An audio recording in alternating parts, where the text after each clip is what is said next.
Dear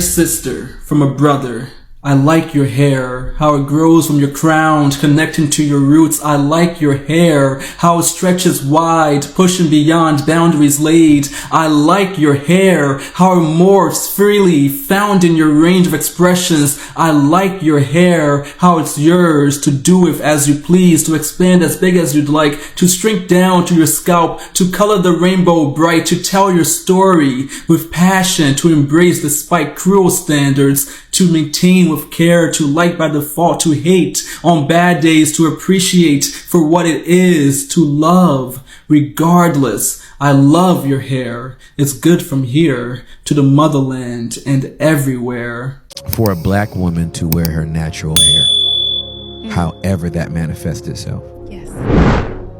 to me is a declaration of power and of pride and of love and of identity. I'm just a huge fan of it.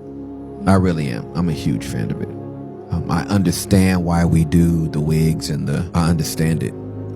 But I understand it, but I would never demand it. Yeah. I would never demand it. Many women that I see with naturals, I go out of my way to tell them how beautiful their hair looks. And just to see their shoulders rise and that smile beam across their face. It's just, I don't get tired of it. I just don't get tired of it. So I celebrate you. Our hair is a love language. It's never too much. See, doing our hair is acts of self-love. You can look, but like Solange said, don't touch. The strands, the roots are the sacred parts of us that run deeper than a comb. History says cane rolls is how we found our way home. It's time to let it be known. My hair is not only the crown, but it's the whole throne. It's royalty. And if you copy my hairstyle, I'ma need some royalties. The other day, my daughter asked if she could have this long ponytail like the princess she saw on TV. She said, Dad, I've seen someone with a long, beautiful ponytail and I want that hairstyle on me. I said, alright, calm down, my little Rapunzel. Of course you can have your ponytail. I don't see any battle there, as long as your ponytail is with your natural hair.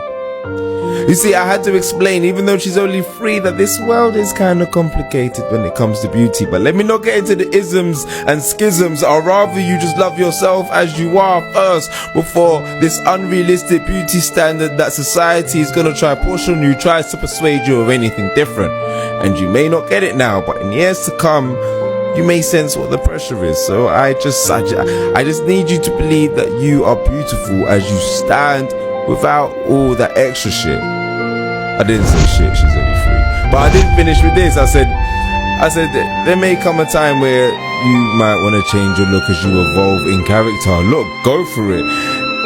I just hope that those changes aren't made to conform to anyone's ideals, but instead it's a sort of individual identity ownership.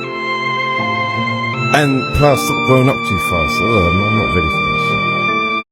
I've been ridiculed for rocking my natural tresses, fucked up my self-esteem. It took a few unfortunate lessons and soul searching for me to finally get on this team.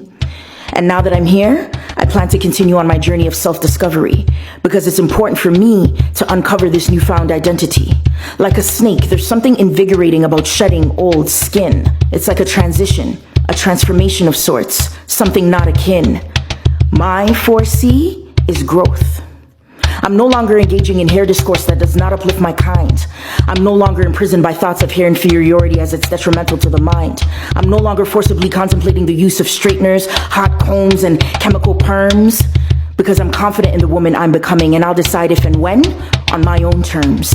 I'm no longer submitting to white supremacist ideologies of desirability, for I am in complete control. You see, I am the captain of my ship, with a task to impart self-love and honor to uphold. My 4C is freedom. Cornrows were escape routes during the times we were enslaved. Afros adorned by beloved Black Panthers screamed revolution, a memory forever ingrained. And now, well, we can rock our baldies and tapered fades in all sizes, shapes, and colors. So empowering to see these styles accentuated by melanated goddesses with skin as soft and smooth as butter. Black hair still being seen as unprofessional in the workplace? So naive. And quite frankly, we're at a point where we don't give a fuck what you believe. My 4C is beautiful. Now, as I sit here reflecting on the words I've just shared with you, it's imperative to never ever bid your crown adieu, but instead, wear it proudly, wear it boldly, wear it fiercely. And when they stare, when they point, when they whisper, smile sincerely. For they haven't a clue that were it not for you, they would have never been conceived. You see, that's because you are the mother of all genes. You might have heard of it, the mitochondrial Eve. My 4C is powerful. For a black woman to wear her natural hair, however that manifests itself, Yes. to me is a declaration of power and of pride and of love and of identity. I'm just a huge fan of it. I really am. I'm a huge fan of it. I understand why we do the wigs and I understand it. But I understand it, but I would never demand it. Yeah. I would never demand it. Many women that I see with naturals, I go out of my way to tell them how beautiful their hair looks. And just to see their shoulders rise and that smile beam across their face. It's just, I don't get tired of it. I just don't get tired of it. So I celebrate you. I've been ridiculed for rocking my natural tresses, fucked up my self-esteem. It took a few unfortunate lessons and soul searching for me to finally get on this team. And now that I'm here, I plan to continue on my journey of self-discovery because it's important for me to uncover this newfound identity. Like a snake, there's something invigorating about shedding old skin. It's like a transition, a transformation of sorts, something not akin. My 4C is growth. I'm no longer engaging in hair discourse that does not uplift my kind. I'm no longer imprisoned by thoughts of hair inferiority as it's detrimental to the mind. I'm no longer forcibly contemplating the use of straighteners, hot combs, and chemical perms, because I'm confident in the woman I'm becoming, and I'll decide if and when on my own terms. I'm no longer submitting to white supremacist ideologies of desirability, for I am in complete control. You see, I am the captain of my ship with a task to impart self-love and honor to uphold. My 4C is freedom. Cornrows were escape routes during the times we were enslaved. Afros adorned by beloved Black Panthers screamed revolution, a memory forever ingrained. And now,